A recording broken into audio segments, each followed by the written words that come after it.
Okay, so we'll do the same thing we have done previously, and we're going to go to our style components. We're going to create a new one for input. And we're going to take a pause here.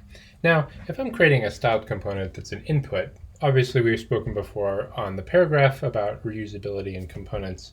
But an input in this case could be many things. It could be a checkbox, it could be a radio button, it could be a text input, it could be a text area, it could be a select control, lots of different options. And now using a radio button here and is maybe not the best example when talking about like how I would style that compared to a text input, but for sake of argument we can acknowledge that there are different types of inputs.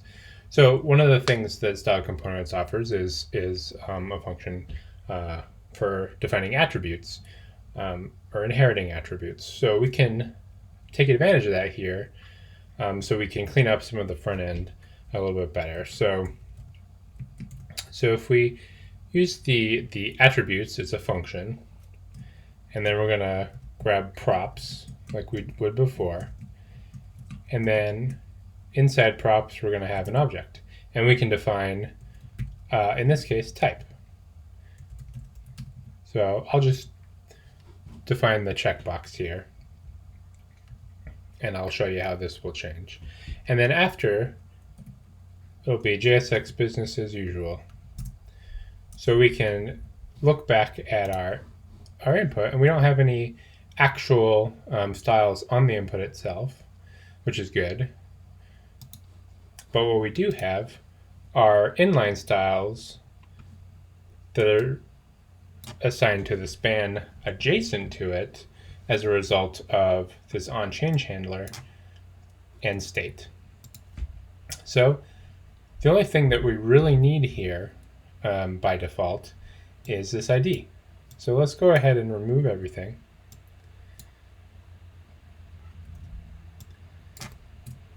And clean this up. Okay, so that's just an input with an ID right now. And inside of our styles, we're going to, instead of styling our input, we're going to style this span. We removed that style attribute, so basically everything we've got here as far as state handling and functionality is gone. So we can remove this inline style, and now we just have a span. Already looking a lot cleaner. So let's go back here.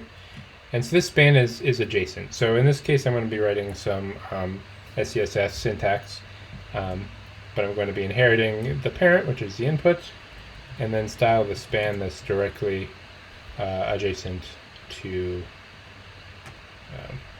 the input. So in this case, we had a color of black, and we had a text decoration of none. Cool. So let's export that input, import it over here, and replace our input component here.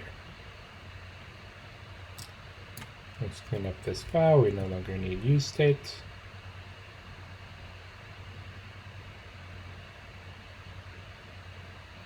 And let's figure out while we're in here, debug. Oh, had a typo. So that's a good thing to note about style components, is it has pretty robust error handling. So like I had the error there, just had to track it down based on the error, and Bob's your uncle, I'm good to go. So we've styled our span, which is adjacent, so this selector defines an element that's immediately after the element in question, in this case the input. So just to prove that this is working, we'll just make that red for a second. Huzzah! So let's revert that, and then we can look. If we check this, nothing happens. Checkbox checks, but we don't have that same style we had before. And basically that's going to be defined based on whether or not the input is checked. So we can do that in styles here with checked. and then we can reference the span once again. So we'll do the color, and we'll do that same blue we did before. And we'll do text decoration, line through.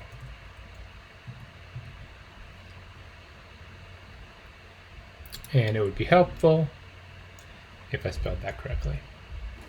So now if we check this box, we turn blue,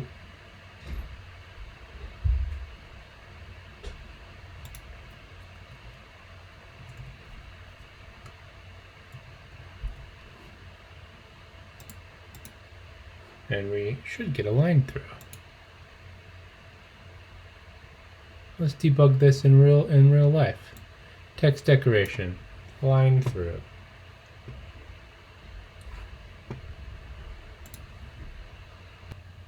So I'm sure some of you might have been watching this video and yelling at me about what was going on here. So in this case, I had quotes around my text decoration. And there we go.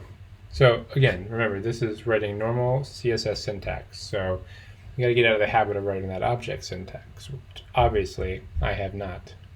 So we have this checkbox.